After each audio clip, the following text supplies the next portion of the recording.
Madam Chair, we're live. Okay, we are live. It is 5:01 and I am calling to order the Finance Committee for today, October 16th. We could get a roll call, please, Director Oster. Certainly, Madam Chair. Councillor Cassett. Here. Councillor Lindell. Councillor Lindell's on her way. Great. Councillor Rivera. Here. Councilwoman Villarreal. Present. Chair Romero Worth. I am here. Madam Chair, you have a quorum. Righty. With that, we'll go to approval of the agenda. Do we have any changes to the agenda tonight? No, Madam Chair. Okay. Do we have a motion? Approval. Motion and a second to approve the agenda. All those in favor, aye. Anybody opposed? That motion passes. I do believe we have an item that's been pulled off the consent agenda, but before I ask that, are there any other changes to the consent agenda? Madam Chair, only the one item K was Okay. removed. That's the only item. Okay. We have a motion and a second to approve the consent agenda. All those in favor, aye, as amended.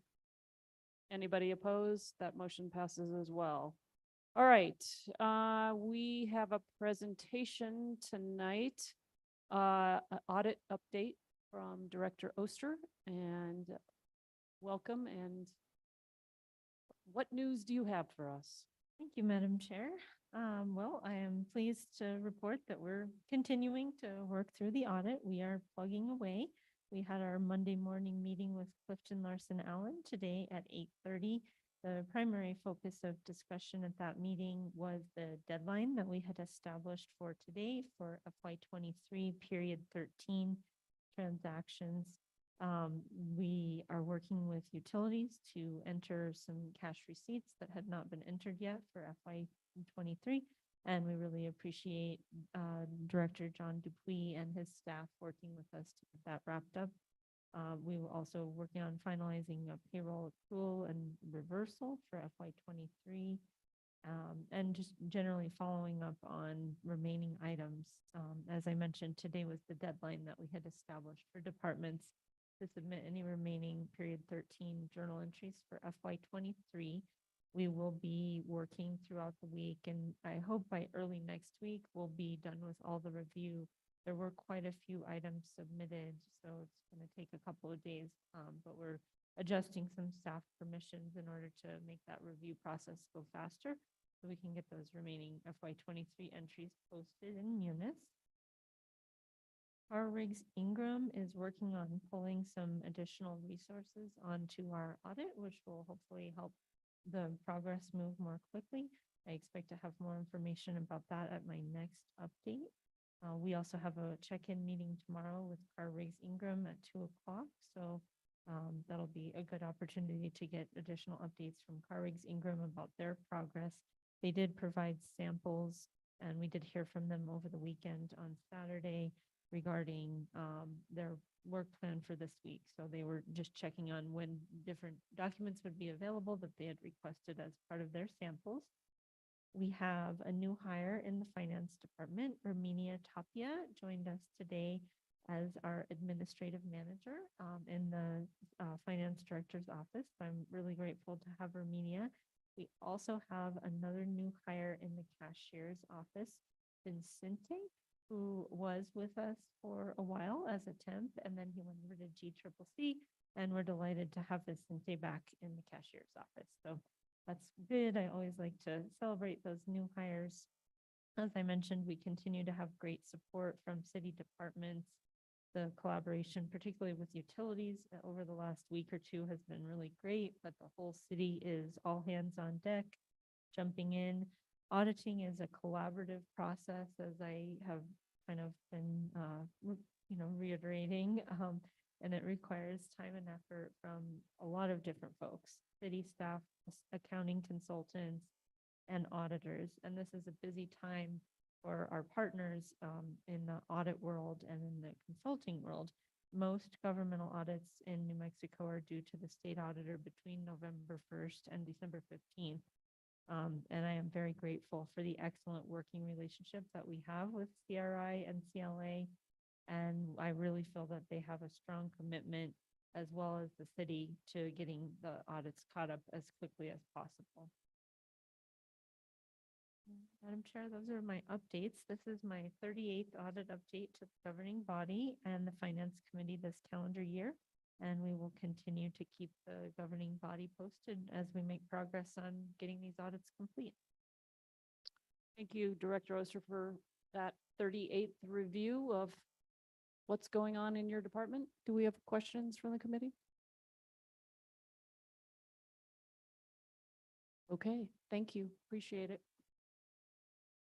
With that, we are going to go, just kicked myself out of the agenda altogether, to consent, and we did have item K pulled. Item K is a resolution directing the city manager to establish an Office of Equity and Inclusion.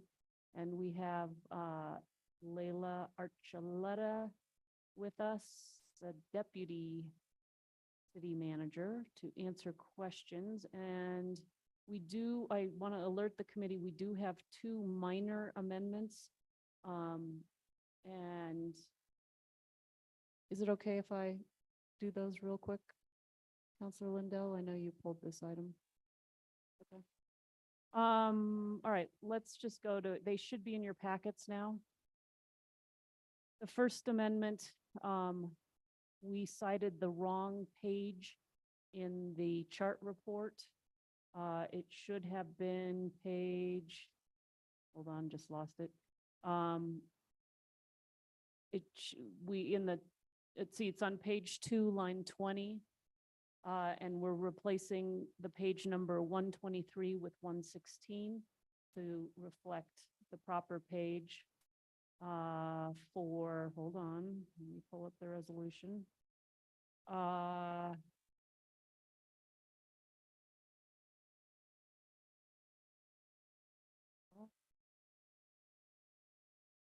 Refresh again. They're both there. Okay, well, I'm not seeing it in the red line, but, oh, there it is. So on page 2, lines 18 through 20, one of the recommendations for it's the whereas clause reads whereas one of the recommendations from the chart report indicated the city should fund, create, and staff an office/department specifically dedicated to dismantling systemic barriers to racial, gender, health, socioeconomic, and other forms of equality. And we had cited that language as being on page 123, and it in fact is on page 116. My understanding is there was an error in how it was looked at. If you look at the actual versus the PDF, it got confusing. So anyway, we're citing the right page. And the second amendment, amendment number B, Councilwoman Villarreal, did you get that to download? Okay. Makes it clear what I think our intention has always been, but I'm not sure the language was strong enough perhaps in the resolution. This change would be made on page 3. It's on lines 10 through 12.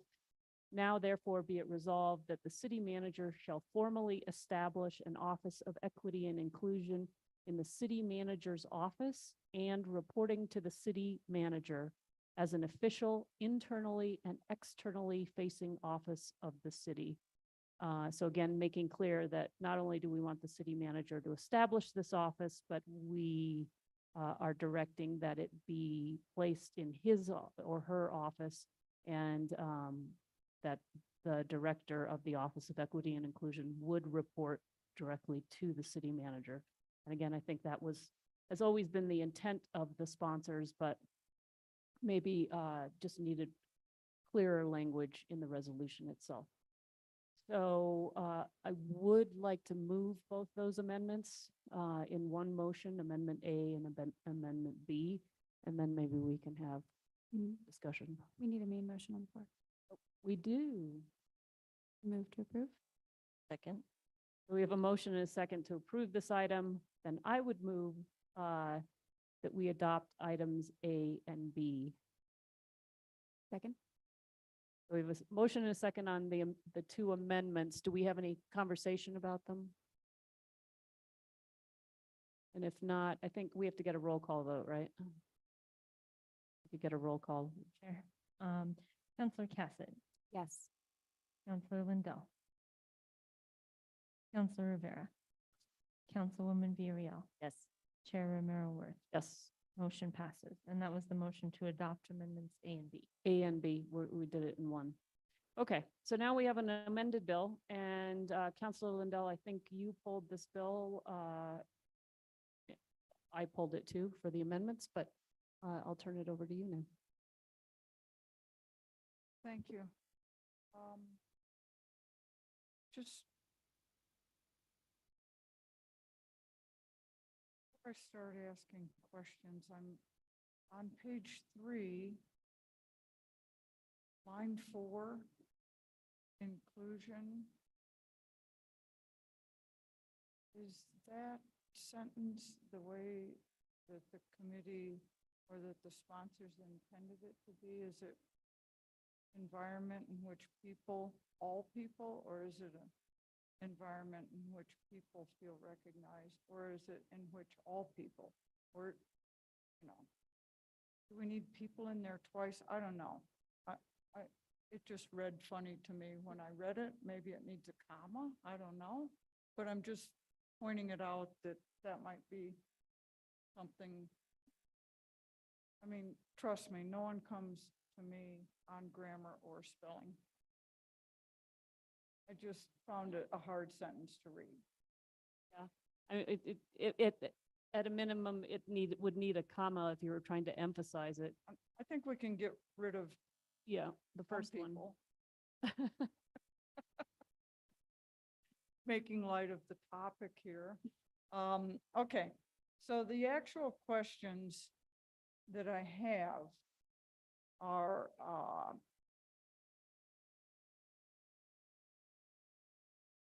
is it reasonable to request that within the resolution itself, that it requires an annual report to the council?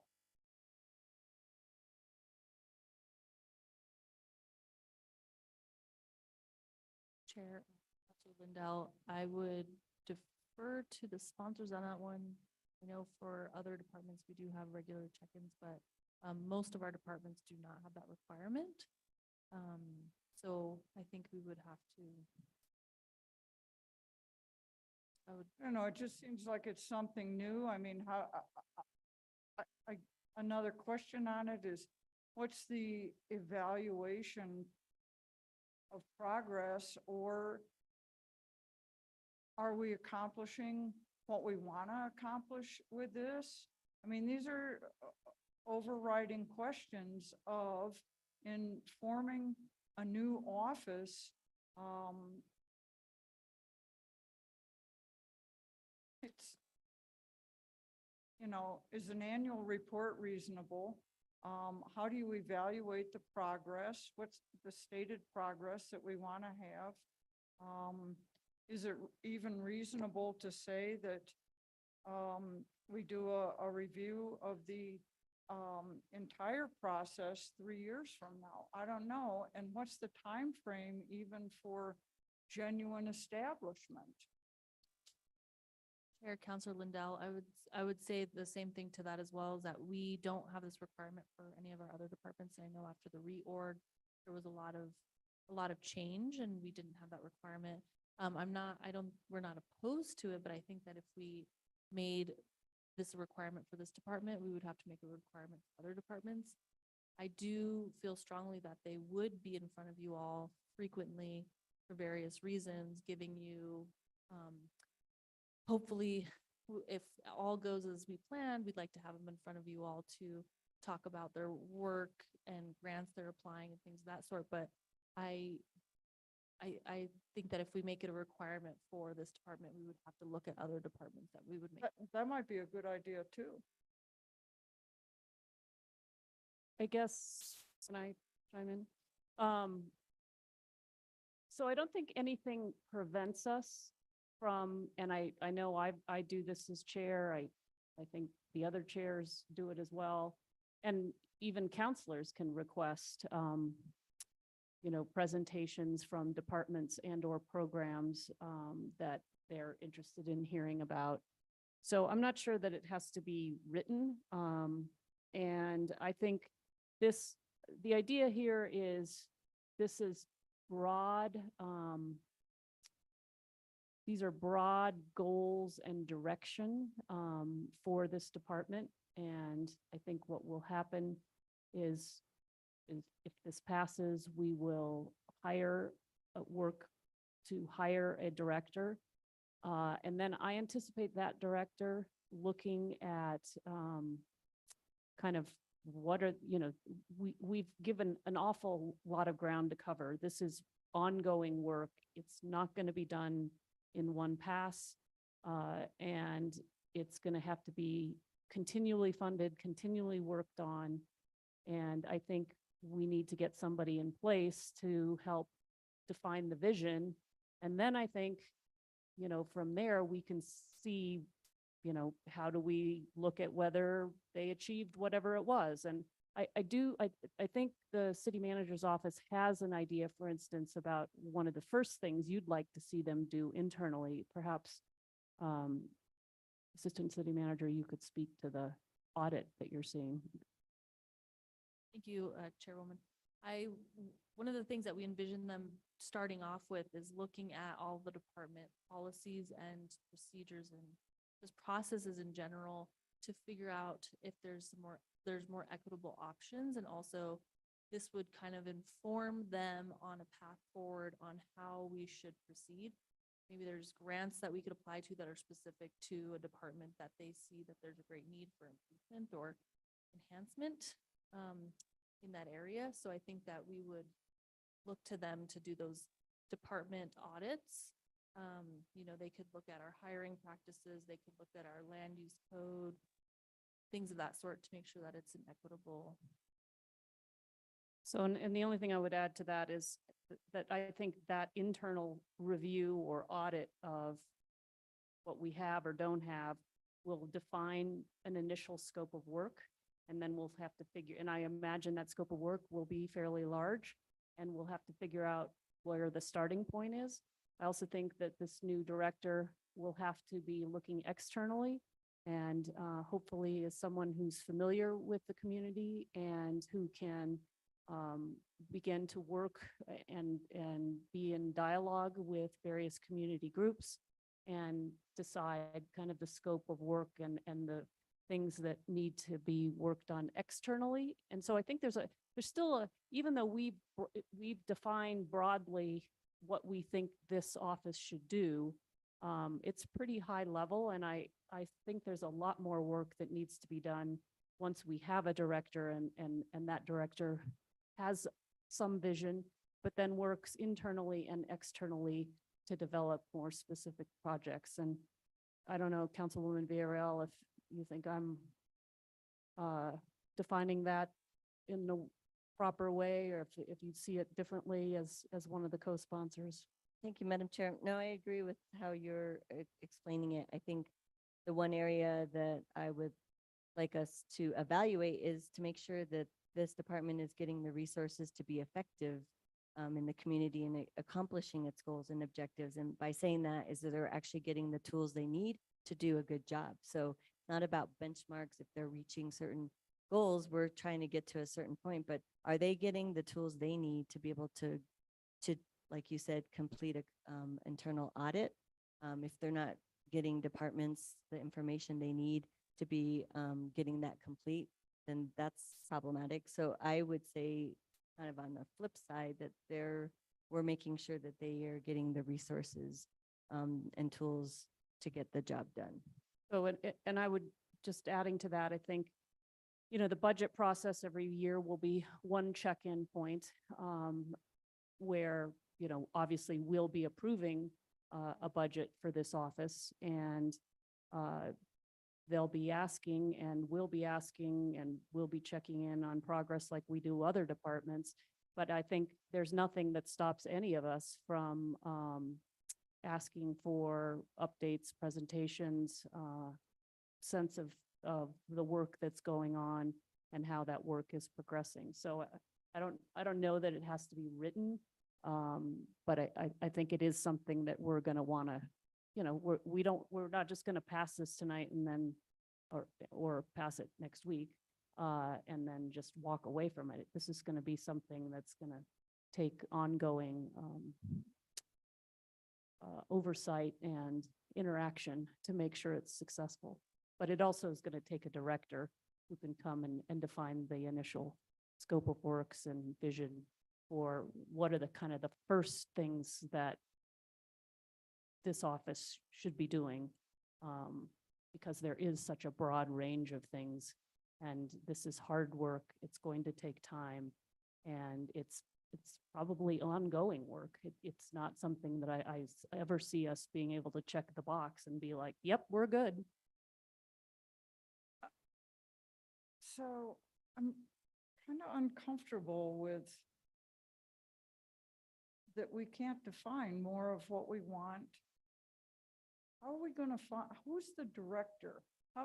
What are the qualifications of the person we want to hire if we don't know really what we want them to be doing? And we've included a pretty sizable budget here. How did we come up with that budget? How do we know? I'm not against this. I'm just uncomfortable with how nebulous it is. It's not clear to me. It doesn't seem like the co-sponsors have real true vision of this, that, well, we'll hire a director and then how do we know which director to hire? I mean, this resolution asks this director to do a lot. And I'm not overly comfortable with it. It's not particularly well defined. So, you know, I'm not against it, but I really wish that we would put more specifics to it, more definition to it. I don't know what a director, what the qualifications of that person would be. I think some thought has gone into that, if I'm correct. Chair, Council Lindell, we have worked with the Human Resources Director, Brenda Salazar, on this. She looked at other cities nearby, Albuquerque, for instance. The audit, and inclusion, and equity and inclusion audits are fairly common in cities. So this wouldn't be a new practice that we would be making from scratch. It would be something that we would be working on from other cities. We would come up with, work with them to kind of figure out how best practices have been done in this area. The director position, we have also looked at other nearby areas, and based on what the market is for this type of director position, that's how we came up with the salary. And then we'd love to have somebody from the community that knows this community, be able to come in and do this work. So I know that seems like a unicorn, but we have a lot of them in our director position. So hopefully we can get somebody really great to do that work. We're talking about a person that with a benefits package is at about, just for numbers, 75,000. So it's a person that's going to come in and be hired for around 50,000. And then with their benefits package, it's about 40% more of that. Councilor Lindell, that for fiscal year 24, that would be a breakdown for the partial year. So that wouldn't be a full year. The next year we have for fiscal year 25, we have 147. So we're going to hire a director for 147 for this position? That also includes benefits. So that would be, it's hard to calculate off the top of our head. It's usually, Yeah, I get what you're saying. Does that not make this director one of the highest paid people in the city?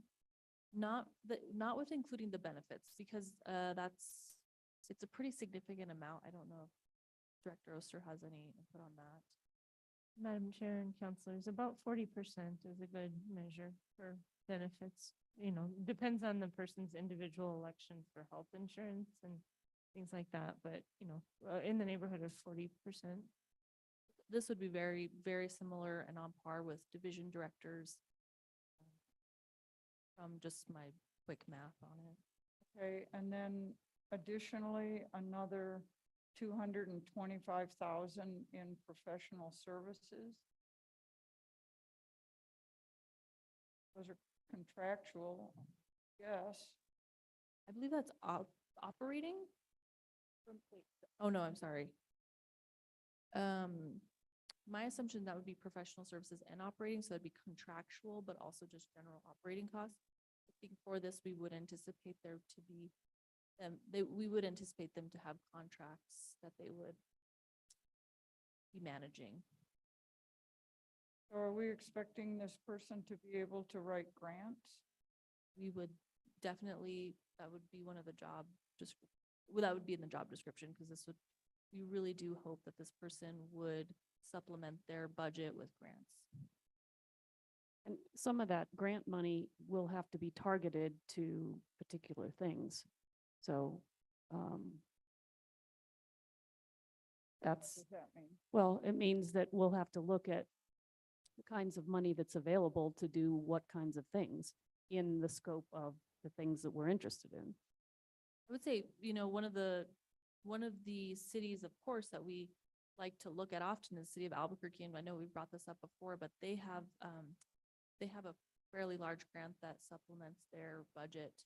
And so I think that that would be something that we could look at.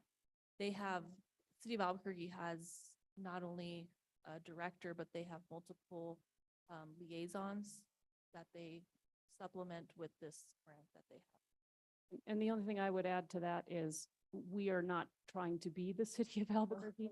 They have an enormous grant. They have an incredibly large Office of Equity and Inclusion. I don't think that's, Doesn't fit our city, it. but. Yeah, But exactly. you know, we can have, you know, I think that there are plenty of opportunities for us to look for grants that would help us with our specific visions.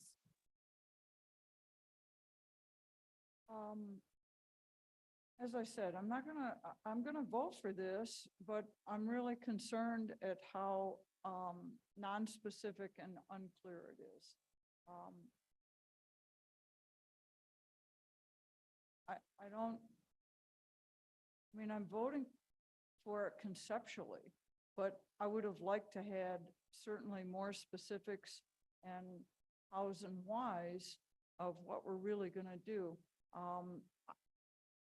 I don't happen to be familiar with the successes of the Albuquerque office. I have no idea what their focus is, what they do, and what they do with their Mammoth grant.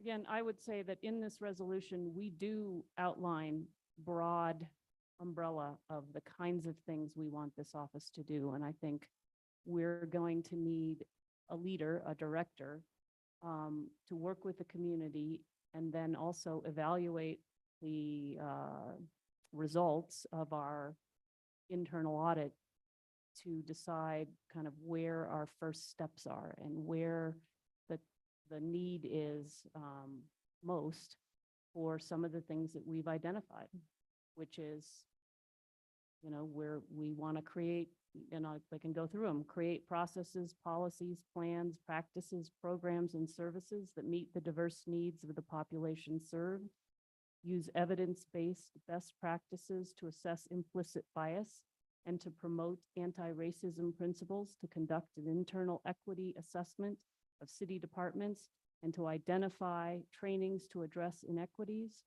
support departments and provide trainings on implicit bias, anti-racism and/or diversity, equity, and inclusion as a standard practice for city leadership and staff, including the members of the governing body.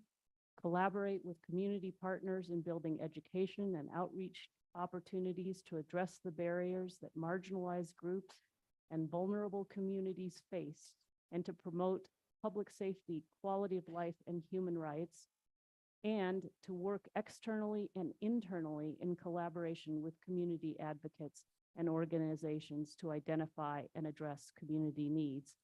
And then I would just also note that, we do have recommendations in the chart report and then the Culture Connects Santa Fe, a culture cartography that was done several years back. I think all of those, both those reports provide more specificity, but there's a lot to do. And we're going to have to decide with our resources and grant opportunities and then the vision of this director, kind of where we start to dive into this work. And I do think there's grant opportunities out there. I think this work is something that that governments and foundations and people are interested in funding because of how important it is to this moment in time. We better get a good director, because that's a mighty big bag of responsibility that's going to be on their shoulders, so. Totally agree. That person better read this resolution very, very carefully and make sure they're up to the task, because it is not a small order. Extremely large. That's all I have. You want to add something? I was just gonna add that, thank you, Chair. I was just gonna add that, for us, this is also because it's such an important topic and we do really want there to be longevity and legacy. This is one of the reasons we wanted a full-time position rather than contract this work out, because then we would be able to really, really make sure that they're doing this work with intention, and also just keeping them in the leadership, directly in the leadership role is also very important to us. Other questions? Can we get a roll call, please? Certainly, Madam Chair. Counselor Cassett, Yes. Counselor Lindell, Yes. Counselor Rivera, Councilwoman Villarreal, Yes. Chair Romero Worth. Yes, Motion passes, and that was the motion to approve item 6K as amended. as amended. Yes, thank you. All right, and we'll get an amendment to take out that extra word. Let's see, we don't have executive session or items for discussion. Matters from staff, None at this time, Madam Chair. matters from the committee. Counselor Rivera. Thank you, Madam Chair. I was wondering if it would be too soon to get an update on cannabis revenue? Madam Chair and counselors, I don't have that at my fingertips now, but we can work on it and we can prepare that for the next meeting. Yeah, if, and again, the audit's priority, if it doesn't take away from that. Revenue.